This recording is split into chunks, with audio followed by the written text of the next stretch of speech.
Welcome to Radio Pakistan. Welcome to the program The All Rounder. I'm your host Ismail Abbasi, and we are going to have our show with Dr. Zunaira Saqib today. Dr. Saiba, welcome to our show. And you might be familiar with the program. So we are going to talk about career counseling. Dr. Saiba is very seasoned in this field. But before that, I would like to add a message from our respectable esteemed Senator Azam Nazir Tarar Saab, who is the Federal Minister for Human Rights. As you know that this is the Labor Day, and the message from the Minister is that he extends his sincere appreciation to Pakistan's hard-working workforce, whose dedication and relentless effort are fundamental to the strength and progress of our nation. It is through their hard work that we continue to build a brighter future for Pakistan. The government remains committed to ensuring that all workers enjoy their fundamental rights, including fair wages, safe working conditions, and social protection. Our collective progress depends on the empowerment and protection of our workforce. Only then can we build a prosperous, equitable, and dignified future for all. So this is the message from the Minister for Human Rights. Now we get back to our show, and we have Dr. Zunaira. As I talked about, Dr. Saiba is currently working in NAST, and our title for the program is Career Crossroads, Guidance and Direction. Dr. Saiba, first of all, welcome to our show. Thank you so much, Ismail. So I'll begin from your personal career. Are you satisfied with the career path that you have taken? Sort of. I still try to do new things every now and then, and I think that's a good thing. One should never be completely satisfied with the path that they have taken. But in general, I'm okay, I'm fine, and I think I should be at this age. But growing up, yes, there was a lot of confusion, like every other kid in Pakistan. That's why I asked the question. Yeah. So, was there guidance, career counseling available to you? Not at all. Not at all. Not at all. Okay. And I think the simple reason is that most of us who are coming from middle class families, they have paths defined at a very early age. So at least till class 10th, we are told that you have to study sciences, whether you like it or you don't like it. So when I was doing my metric, one of the things was that all of it was in Urdu. There's nothing wrong with it, but it was when you translate the sciences books like biology, chemistry, and maths and physics in Urdu, the translation is very, very difficult. It is not easy for a kid at the age of 14, 15 to understand that. And I wasn't interested in sciences at all. But there was no other option that you have to do sciences because it was family pressure. I won't say anybody pressurized, but nobody. So it was a norm. It was a norm. Nobody offered any option, any other option, and it was a very common understanding that people who do arts, they're usually nalaik bache. Nalaik bache will go towards art, and the good kids who are good at maths and everything, they go towards sciences. Exactly. So metric was done like that, and then back in our time, we had to go to colleges. Still, a lot of kids go to colleges, but most of them now do this at school level. Yes. So the intermediate, my parents were like, now you can do whatever you want. Okay. Which was another problem in itself because when you have never guided a kid, then so I went in and I thought the first thing I wanted to do was study English literature. I think because of the complex that we are brought up in, that somebody who can speak English, they do very well in society. Yes. And I attended a few classes and I decided it is not for me. So did you study English literature at intermediate level? Yeah, so you could choose any subject. So I chose FA rather than FSC. So I studied it at bachelor's level. Oh, you studied bachelor's level. Yeah. So in FA, I went to Samdabad College in Lahore, and you could choose any subject that you want, which was very nice. But at the same time, when you don't have the guidance, then that's very problematic. So I mean, the only thing behind your choice was that you just wanted to speak English. Yeah, wanted to be cool, So I also experimented with fine arts. I thought, that's so then after intermediate, was the decision for bachelor's yours? So we had BA at that time. After FA, you have to do BA, which was 2 years again. So the only subject that sort of resonated a little bit with me was economics. I didn't do very well in stats, and the third subject I had was education in intermediate. Again, that was in Urdu. And then in BA, I studied economics. And the second subject I think was education, and the third was Persian. And the only reason I took Persian was that everybody said you can get very good marks numbers. in it. I took Arabic. Yes. They So said you can get 95. can't speak a word of Persian, but I got 89% marks in Yes, that.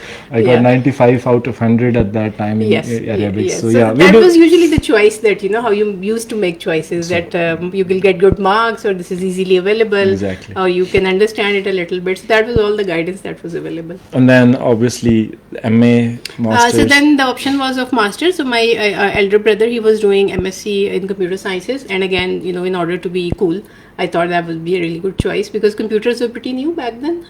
That is in 2001 end.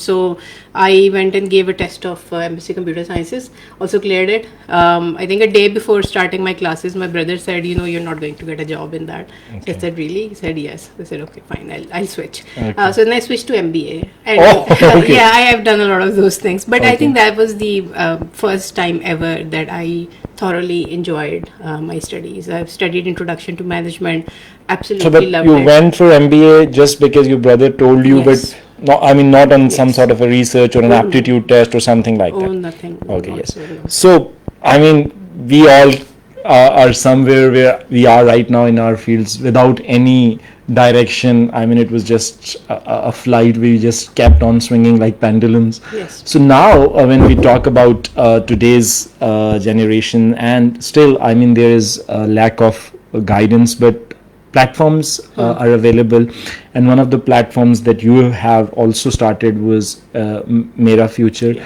Can you please talk about that? Yeah. So the reason I started was that I started teaching in 2010.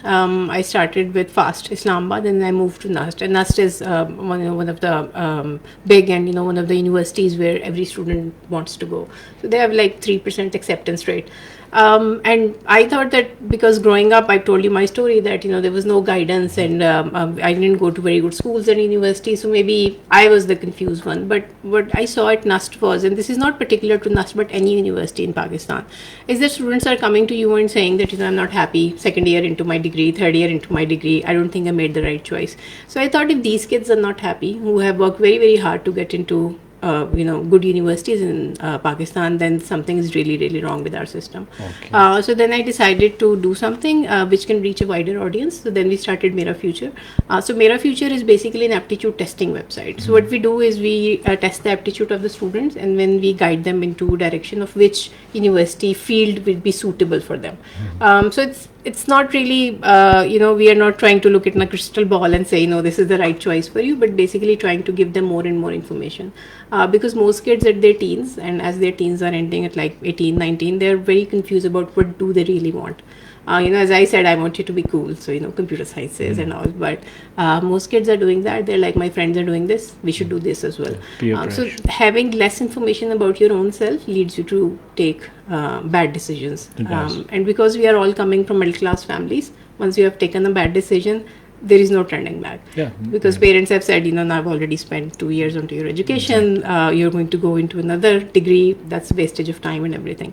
So Mera Future is an aptitude testing where high school students come, they take the test, it gives them a very detailed report, so it's all automated. And then it's up to them if they want to make a choice of the field that we suggest, or they want to go to a different direction. The purpose is they understand themselves. Fair enough.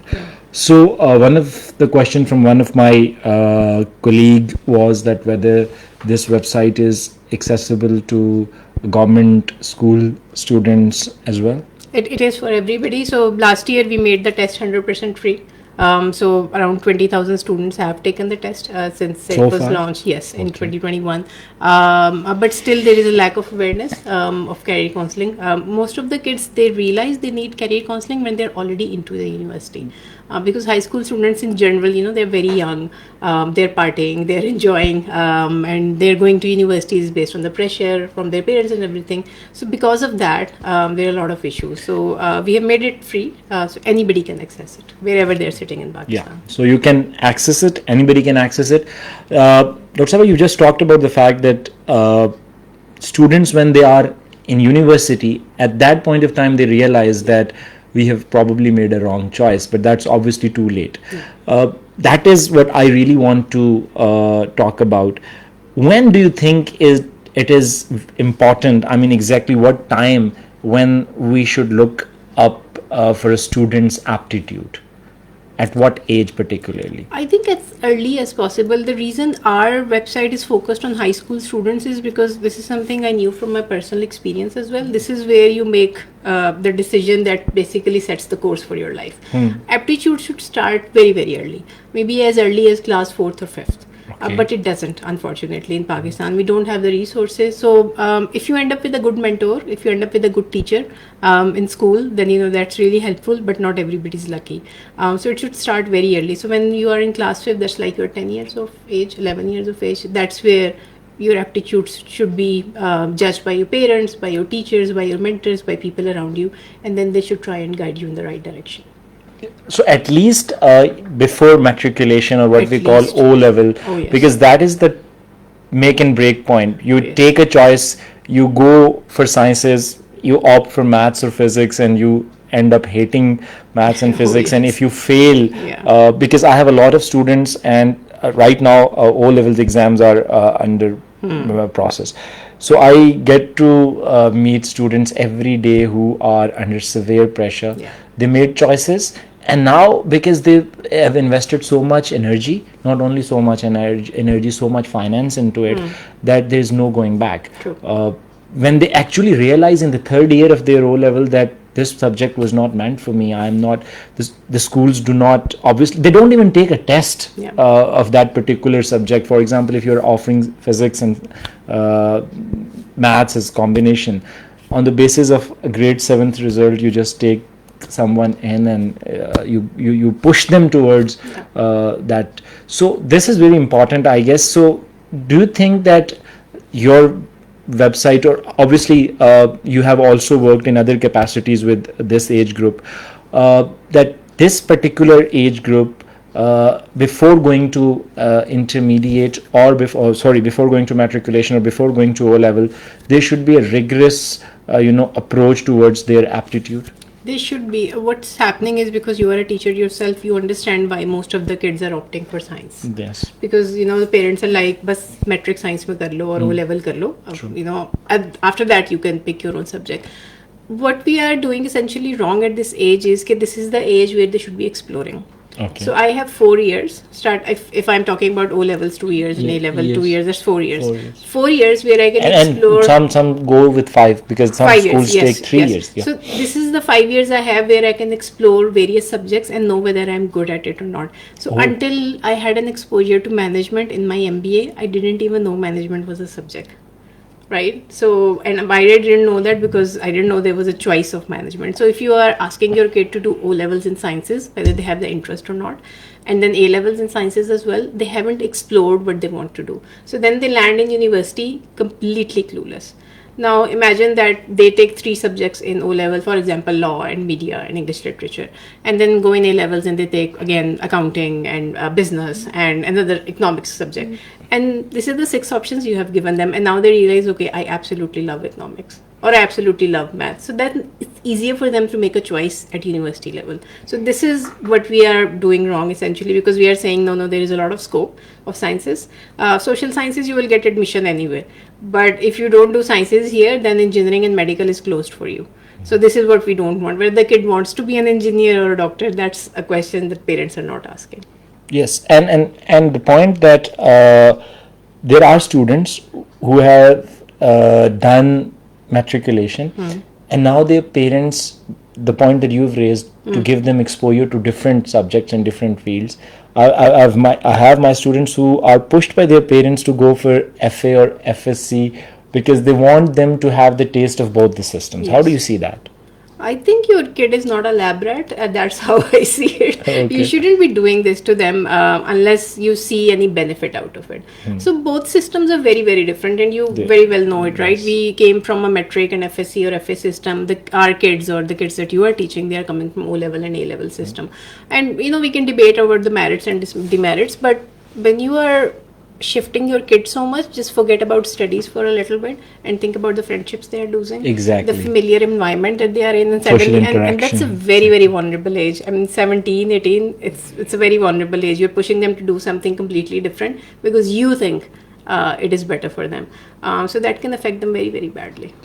It does, and but there is another problem with the kids of this age as well. They, because we are like living in an era where entrepreneurship and all of this idea, Elon Musk, and then we have Andrew Tate and all that influence.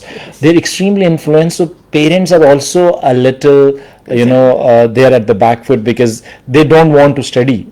Many kids, because I'm sure in university they are looking for the shortcuts.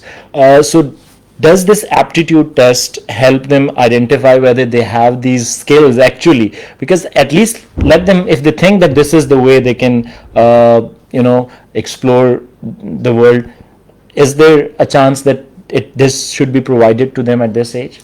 So our aptitude test doesn't do it, but I mean, Ismail, you have to look at it in the context of Pakistan as well. So, in many developed countries, once you have done high school, you have multiple paths.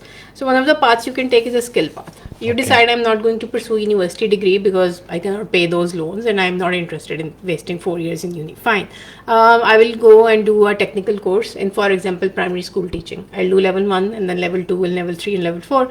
And by the time I'm done, I'm going to be earning similar, actually, in some cases more, as compared to somebody who has done a degree in that, right? I understand the dilemma of Pakistani parents as well, because in Pakistan there is no other path to stability other than having a degree. It is. So kids are saying, they're watching YouTube videos and they're saying university is absolutely useless. Yes. It is not teaching us skills, and universities have their own struggle, trust me. But the problem is that which skills in Pakistan are going to get you the stability and the same amount of money. So parents' concern is also valid. So unfortunately, as government or as a society or as parents, we have been unable to give students this multiple path option. And yes, university is not for everybody, but high is not for everybody. It is not for everybody. But what is out there, that is for them. This is something we don't have right now. I mean, you said Pradhai is not for everybody. Yes. How hard it is for the parents to digest this truth about their child? It's very, very hard, of course. I mean, parents, they usually say that, you have to complete at least 4 years of university education, then you do whatever you want. And the kids are angry because they're saying you're killing our passion. Because by the time I'm done with university, I'll already be 23, 24. And, that's the time, not the time to pursue my passion. This is the time to pursue it. What if a child at the age of 17, 18, matriculation O level or A level, at that point, he or she thinks that the studies do not intrigue him, and he or she is not really good at that, and he or she is good at something else. Yes. Should they be allowed by the parents to 100%. or do you think that this is a passing phase? Many parents think that rebellion against studies, not wanting to study, this is a passing phase, and if they just manage to hold the reins at that point of time, they'll finally find their way. How do you see that?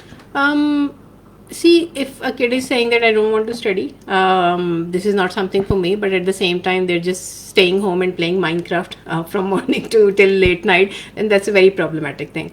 But what our parents are doing is that they are not giving the children the necessary exposure to understand whether it is something for them or not for them.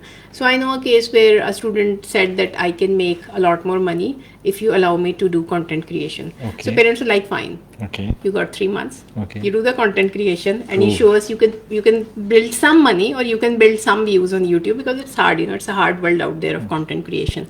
And then, we'll talk about this. And he did. So, yes, I know the problem with kids as well, that they can say anything and then they will sit at home and not do anything. But if the kid is saying that, let me prove myself, you need to give them an opportunity, because if you don't, the world won't. Exactly. The world is very cruel. So you as parents do need to give them an option, give them an exposure, see whether they can thrive at something else. If they can, might as well. Fair enough. Dr. Saqib, I want to discuss one particular student of mine. His case is quite unique. And I think you can resonate with his case. We have a lot of these students. They are sent to madrasa in their early childhood for hifz, obviously, and they spend a lot of time there. and we know that how the system works. Yes. Cramming, Yes. absolutely no creativity, and when they get back from that and you push them to do O levels, or you even push them to do the traditional matriculation, it becomes really hard for them. Yes. So he has withdrew from his exams, O level exams, at the 11th hour. He put a lot of effort, but he was not 100%, and he withdrew. And you can see those 2 years of rigorous academies and tuitions and all, and then giving up. Yeah. It's not easy. So that student has asked that how can one identify their interest and inclination after a long break from conventional study? That is in my case HIFs. आपने जो मदरसे की बात की वो it becomes a little controversial, but I would ask the questions to parents that why do they send their kids to madrasa? Is it a career that they're trying to make in Islamic studies? Then let them be there. They are trying to make a career for the afterlife. I think parents are trying to make a career for themselves because they couldn't do it themselves. So they're like, our kids will do it for us. So first of all, that's very, very unfair. And if you are pushing them towards that side, then let them be on that side. You cannot ask them to be in a madrasa system and then pick them back up and put them in an O-level system. They have spent from age 8 to age 15, I think, in a madrasa system where they have completely lost track of maths and English and basic sciences. Exactly. And suddenly you want them to do O-level, it doesn't work like that. And O-level in particular is not a root system. So so it doesn't work like that. So that kid, my advice to that kid is that take his time. It's okay. For some reason, South Asians have this obsession with age that, you have to do metric at 14 and FSC at 16 and graduate university at 21. Why? What difference does it make? I mean, you and I know at this age, it does not make a difference. 6 months, 1 year, 2 years, it does not make a lot of difference. More or less, you average out. So it's okay if your class fellows have graduated. I think that's a big issue. People, especially student, thinks that their class fellows are done and they feel left behind. And the person I'm talking about, I mean, if you look at the other aspects of his life, I mean, there is no financial burden on you. Yeah. So I think it's only the social aspect of our lives that you push your child to an extent that he has to go to a psychologist. Yeah. So basically what South Asian kids are doing is that because they want to brag about their kid in front of other people, what they are doing is they're isolating them from the other kids. So if, for example, your kid landed in university at the age of 17, they are not going to get along with the kids who are 19 or 20 years of age because those 3 years that's making a huge difference. So their isolation, their depression, very much parents are at fault. Only because they could brag that, my child ended up in uni at the age of 17, or my child took first position, or my child took straight A's. So it is hurting the kids at the end. So to that student, I will say take your time. It's okay. If you're a couple of years late, it does not make a difference. And even if you do not do O levels, that's fine. I mean, you can do a traditional matriculation. There are people who, if you have the skills and if you have the potential, you can make your mark, not necessarily doing O level. Because I think that has also become a status thing. It has. O level, I've seen students who really struggle, and that O level is not for them because as a teacher, what skills are required to go through that. And then because you want somebody in your family to do O level and you just want to brag, as you said, and you push your child towards it, and then all that catastrophe, all that panic that is at the end, it can be avoided by letting your child study at ease. Because I don't think so that matriculation or intermediate they are important. For sure they're important, but I guess we are like too much concerned about these particular grades. Do you think students should be worried about employment, or their parents should be worried about their employment chances when they are going for O levels, A levels, or matric and intermediate? So as far as O level and metric or A level or FSC is concerned, if you ask me, I will actually, both my kids have gone through the O level, A level system because I went through metric and FSC system, and my husband went through it, and everybody in our family, and we thought O and A levels are better. The professional opinion is, when I taught at the university level to the first semester kids, In the very first semester, you can tell which kids have come from A levels and which kids have come from FSC, because the FSC kids take a lot of time in adjusting to the university environment. It's a different environment, it's a different sort of semester system. They have never been there. They don't understand what A, B, C, D, E grades are, and you know. But trust me, like by the time it's third semester, you can't tell. Exactly. So they average out. So it doesn't make a lot of difference. Obviously, every parent wants the best for their kids. But thinking that if I put them in metric and FSC system, I've ruined their life, I don't think that's necessarily true. Exactly. Secondly, O levels and metric and FSC intermediate, I have both now gone on the grade system. So now you are not saying that, you know, I got... I think they're more concerned about the fact that if you do A levels, you have better chances to, have an admission in a foreign university. Well, how many kids are actually going to foreign university? So that's one complaint I have with the branded schools, because they are advertising it so much. But the reality is, because I've taught at a university level, that out of a batch of 50 students of A level, only 2 or 3 people will actually go to foreign university. Only one of them will go on a fully funded scholarship. 2-3 will go on their own money. Well, that's a very, very important point.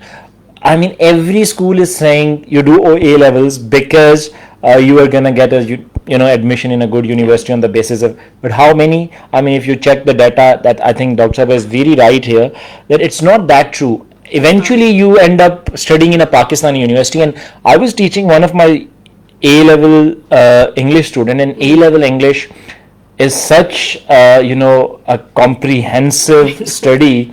I told her that if you study and if you manage to gather yourself in this particular time, the next 4 years, if you stay in Pakistan and you decided to pursue BS English, I told her that you don't need to go to any university, you just chill out in those 4 years, because it's so advanced. The A level English course is so advanced that Pakistan, first 4 to 5 semesters, you don't need to do anything because you have done so much in the background. So again, the point is that if you're not going outside, then I don't think so there is much of a difference. But the problem is that when you are in a school and you're going with your batch, and obviously friendships form, and competition is there, and jealousy is there, and then you're seeing by the time you're done with your A level, the only kids who are going abroad because they have money, finances. So then you are saying, okay, why did I score 3 A's or 5 A's or 7 A's if I am not going abroad? Not everybody is going, and then they are landing in Pakistani universities, and they're spending the first semester in complete depression because their friends have gone to USA or Europe, and they are here stuck in Pakistan. So I have real problems with many branded schools selling this to students as well. Like, let them be here if they are supposed to be here. Not everybody has the finances. I mean, I think I've seen people who do not have the problem of finances, and they then think that because we do not have an issue with regard to finances, but in order to secure admission in a foreign university, then A level is a must, right? So then they push to their financial extremes, and even their intellectual, and they just end up obviously struggling because you have not gauged the aptitude, whether you actually have the potential in that particular subject, and if that particular subject is going to land you in a foreign university. So that raises struggle. But my question again is, do students and parents need to consider the fact, we talk about scope. Everybody asks me whenever they are about to send their kid to a matriculation or an intermediate, they come and they say, what is the scope of this subject? Now, how do we gauge the scope of a subject? I usually tell Maya is that every subject has a scope. If you have interest in it, you can make your mark. What's your take on this? So scope is a very, very twisted word as far as I am concerned. Yes. And I always tell the students and the parents that they can take example from your real life. You go to a doctor who's a very good doctor, and he would charge 5,000 rupees for the consulting. Okay. You will also have doctors who charge 500 rupees. Right? So not everybody who becomes doctor become a good doctor or a famous doctor. So that's your answer of the scope. Yes, do not go in fields which are dying, obviously. But when you are good at something, you will make money in it. If you are not good at it, no matter how much scope there is, you are not going to do very well. So we have students coming into university who have done their MBBS and now coming to do their MBAs, because although they went into MBBS and they went into very good public colleges, but they didn't feel that this is a field for them. So now they want to go towards the management side, and they're going towards health management and everything, because that's where they feel they can do well. So I wouldn't put my kid into something because there is scope, because scope is a very twisted word. For example, 2010, when I started teaching, a little before that, 5-6 years before that, telecom had a scope, right? Because telecom was like booming in Pakistan like anything, and there were not enough graduates to cover that kind of employment that they were demanding. And now many universities do not have telecom degrees anymore. They literally banished them. So, what happened to that scope? True. Yeah. So you have to see where your interest is, and you have to keep learning. Just because you have done a degree, it doesn't mean it guarantees your employment for life.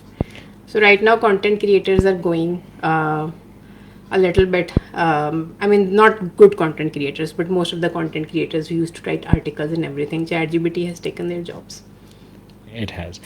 So, do you think that financial concerns should be the primary concerns when you are a student, or the parents, they are deciding subjects for their kids? For university or For intermediate level or A levels? The reality is that A level is expensive. Obviously, it's a British system, and the money keeps on increasing every year because it is pounds.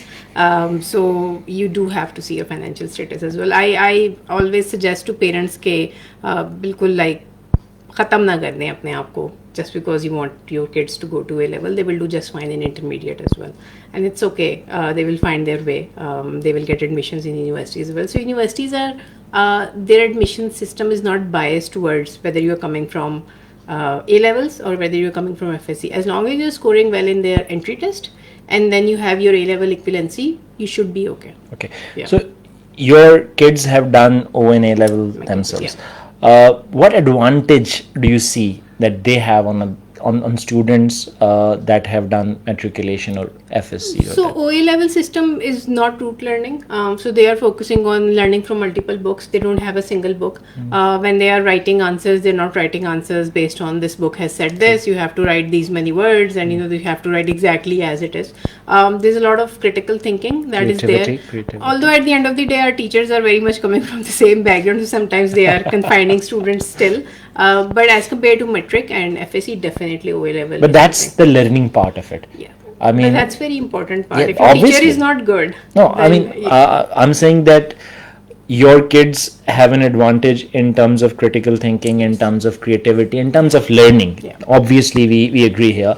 But do they have any other advantage? For example, when we talk about scoring, securing an admission somewhere, or choosing what career path, do you think they have an advantage? Not just the O levels or metric or A levels. This is where parents play a very, very huge role. I think most parents, they feel because they have sent their kids to branded school, that's where their responsibility ends. It does not. The kid is spending 6 hours in the school, rest of the time he's with you. So what exactly are you doing to provide him that exposure? Okay. Is there a book reading habit at home? Are you taking them to summer programs? Are you taking them to meet different people? Are you giving them that sort of exposure? If you are doing that, then yes, your kid is ready and have that advantage. Just schooling barely gives you advantage. Yes, if they have gone to HSN, they have a different sort of advantage over there. But I don't think so that, most of the kids going into these 8-year school have that sort of advantage. This has to come from home. This has to come from parents. Okay. Dr. Saba, I won't mention the name, but there is this school that is run in Islamabad, in Banigala. There is this guy who claims that he would make students do O level at the age of 11. Oh my God. And he is very popular. YouTube pe wo video aa jayenge. He would say my daughter is 7 years old and she can teach physics and all. Sure. I mean, 11 years old, O level, just because he's just confining everything to material value of it. He says just do this and this, and we have the way, and students can start learning, earning money at a very young age if we do this system.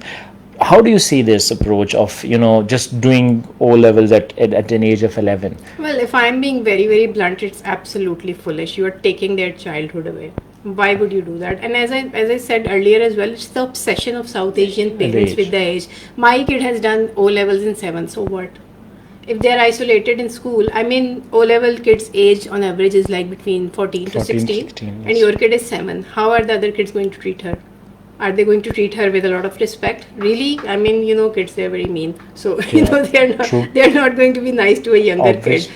kid. So I don't know why they're Moreover, doing it. I mean, if you're doing it, you're putting them into the school, then they have those evening classes.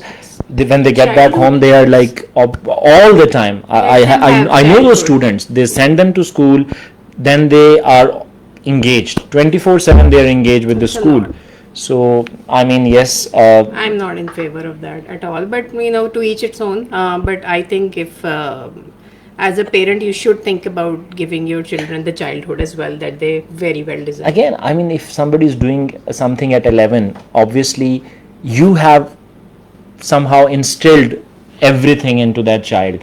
There's no personal choice or personal perspective. At least when we're talking about 15, 16, children do manage to have some sort of sense of the world around them, and then the choices that they make for their intermediate or for their university, at least they are in a better position to make that choice. If they do it at 11 and then they do A level at 13, so they are entering a university at 14. I mean, how would they make a choice again? So you are basically doing I think we are everything. so scared of letting people make mistakes. Like, let them make mistakes. They will learn from it. So parents are trying to raise this perfect child who does not make mistakes. But you and I both know that most of the things we have learned from our life are from making mistakes. No? True, So it's okay. Let children make a little mistake. It's fine. They will learn from it. So, Dr. Sabha, another question is that what are the emerging fields which have employment potential? Now, again, this is asked by a student who is 17. Yeah. So, this is, I mean, everybody is concerned with this fact that what job they are going to end up with and how much they are going to earn. Are we like reducing studies to just material and We job are, and because values? we are a middle class and lower middle class country, so we are concerned about what job we are going to get. Look, I cannot suggest a field because that will be a biased response, but what I can suggest is that going into a singular field and learning everything about it is not going to cut it anymore. So all the fields are sort of, they're getting together. Like AI is, for example, in every field. Okay. Every single field AI is there. If you are a medical doctor, it's affecting you. If you're an engineer, it's affecting you. If you're a social scientist, it is affecting you. So if I have never studied AI, I don't understand AI, my students are still using ChatGPT. How do I give them assignments anymore? I want to sit and cry about it because all my teaching has gone outside the window. So what do I do now? I have a PhD and everything, but I probably won't have a job anymore because I decided not to evolve. So whichever field you are going into, please understand, only degree is not going to cut it, and not learning about other fields is not going to cut it. You have to learn about other fields. You have to keep evolving. Eventually, all of us will go obsolete, like our previous generations as well. The Yes. difference is there is a lot more pressure on us as compared with the previous generations. So we have to learn a lot more. True. The information overload is there, but we have to learn a lot more. So, Dr. Sabha, you have studied abroad as well in UK. I mean, we're talking about people who are at 17, 18, but after that, Yeah. You've probably studied there after your master's from Pakistan. So, is it difficult for people who come through traditional system as you to succeed in that particular system? It takes a little time. I'll give you an example. When I did my master's from Lancaster back in 2009, there were 6 people in our class who were from Pakistan and India. 5 were from India and I was from Pakistan. And one of the teacher, they came into the class and they said that you guys have to write a term paper to pass this course. And that was the end of conversation. So the only people who were completely appalled by this statement were the South Asians. What is the topic? How many words? When is it due? They were so worried, and Europeans and other people, they were like so chill about it. Okay. And that sort of tells you the kind of environment that we grow up in. We're asking a lot of questions not out of curiosity, but so we don't fail. And that's the difference. So they gave us a open ground that, you have to write a term paper on any topic. What do you mean any topic? Why won't you give us a particular topic? So we write on that. So we score better marks. There are no better marks, everybody's going to pass anyway. I'm just going to write comments. So that basically shows you that when you go from the system, no matter how broad-minded are you, no matter if you are O levels or A levels or FSC or A levels, the culture in general is like that you are not allowed to think openly. So when you go in a system which asks you to think openly and do your work in a particular way, then you get very, very worried. So one of the feedback that South Asian kids used to give is that यहाँ तो पढ़ाते ही नहीं हैं. Europe, yeah. Because they feel that they are not asking us to cram anything. They are not giving us enough time in the classes, because in Pakistan a school will have half an hour physical activity every 2 days. The rest of the time is spent on teaching them. Lecture based. From that system, you pick the kid up and you throw them into a system which says, write a term paper to pass this course. We are not going to do any 2 hours or 3 hours classes in a week, and the students certainly is not very happy. But we all adjust. So South Asian kids and Chinese kids, they do perform very well abroad as well. So it takes a little while, but they adjust to that system. So Dr. Saqib, we are heading towards the end of the program. If you may allow, I want your subjective response to it, because you're a mother yourself. Yes. Many mothers are listening. When you were raising your kids, did you tell them, I want you to be a doctor, I want you to be an engineer? Your husband, did he tell them to be something or not? Not at all. Not at all. But what we did was we tried to do a little better as compared to a previous generation. And every generation tries, but then every generation makes their own mistake as well. We gave them exposure to different things. Okay. So my daughter was very, very interested in science in the earlier years. So we took them to science camps, as much exposure as we could give. If there is a robotic camp, we would take them there. If there is somebody who is working in the field, we would ask them to meet our kids and talk to them. A book reading habit that we have developed in our kids. So again, there's a lot of hard work that comes from the home. When my daughter was starting O levels, she suddenly decided she doesn't want to do sciences anymore. Suddenly? Yes. She used to read Wikipedias of science and everything, but she said that I'm not interested in. So you see, it can happen. It can happen. You can, change, And evolve. She was in a school which only had sciences subjects, so we had to switch her school. But she was happy doing it. You agreed without any, and how did she do it? She did very well. She's done her O levels, A levels. She's studying psychology in Lahore. So this was a subject she got very interested in O levels, but O levels does not have psychology. So she studied it in A levels and remained interested. But she also got exposure to 6 other subjects. Okay. So there's business and economics and law and media. So if psychology wasn't to be, there were other options there as well. So we didn't push. My son wanted to pursue science. He's still pursuing science. We'll see how long it lasts. But you have to give them exposure. You have to buy them books. You have to sit with them, watch programs that you absolutely hate. You have to as much as you can. In Islamabad there are not many options. So did you make them take some certain aptitude tests? Oh, of course, both of them did. Both of them. So are they doing what they're doing right now according to the suggestions of that aptitude test? My aptitude test with my kids basically confirmed what they were already doing. So Okay. my daughter was already interested in social sciences, so her result came like that, and my son was confirmed towards sciences. My son is very interested in arts, by the way, but he doesn't want it as a career. So he draws a lot, but he doesn't want to build a But career. I have a critical question to this aptitude thing now. As your daughter evolved in her interests, when we take the aptitude test of a child, so you're suggesting high school is the appropriate time? When they are going into O levels, but it has to be repeated every year. Okay. Because you see, children are evolving, especially in their teenagers. I told you that my Yes. daughter decided I don't want to study sciences at Yes. the age of 14. So Yes. then it is switching. So they are continuously changing. So every year you need to take the test to know more. More self-aware you are, the better decisions you are going to take. Okay. And So you work with teenagers, Yes, right? I You do. know that what they I want do. today, tomorrow they absolutely Yeah. hate it. I can quote one of my student who said, I want to play tennis. You need to, persuade my dad to let me play tennis. Yes. And dad was really against. He said, no, his studies are there and there. Yeah. I told him, just let him go to the tennis court. Yeah. He went to the tennis court after fighting with his family. Yes. He spent a week and then he never went. he never went there again. So this is sometimes. So that is what that makes it difficult sometimes for the parents as well, because sometimes it's not just sending to a tennis court. They say I want to go to that school, and you spend, obviously you know how much these branded schools, you're just giving them admission 200, you know, this is going to be a lot of money, you spend, and then your kid says no, I don't want to go there. So obviously then the I parents, think there is absence of communication as well. Like, teenagers these days are very, very difficult. I won't say they are not difficult, Yeah. but you have to have communication lines open. The problem is that it's usually become us versus them, and when it is us versus them, they are like in their rebellious mode, and parents are angry too when they are both not communicating. And then you are going in the middle and saying let them play tennis, and then they are probably coming to you and say, see, I told you. yes, yes, yes, exactly. Yes. That's the point. Yeah. One thing, Dr. Sabha, I want to completely shift the emphasis, and I've seen students who are not studying. Who are completely,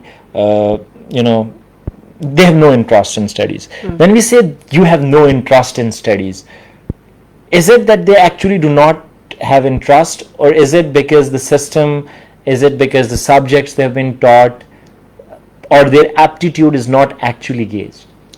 It's possible. Till my 14th year of education, I used to think that I'm not good at anything. I really thought that. I thought that, I've tried maths and I have fine arts and economics and stats, and which subject I haven't left any.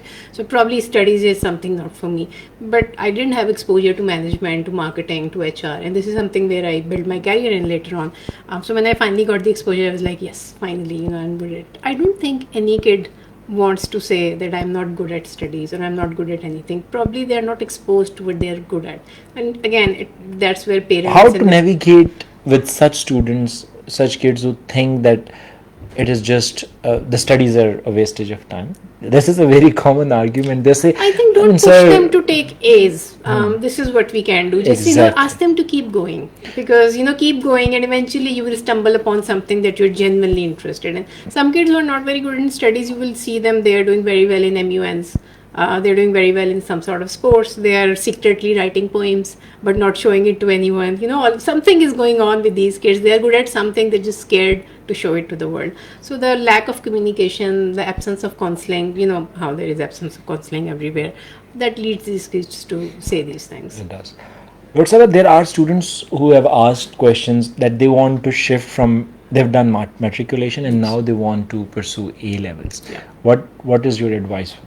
They can do that, absolutely, but it takes time to understand the system.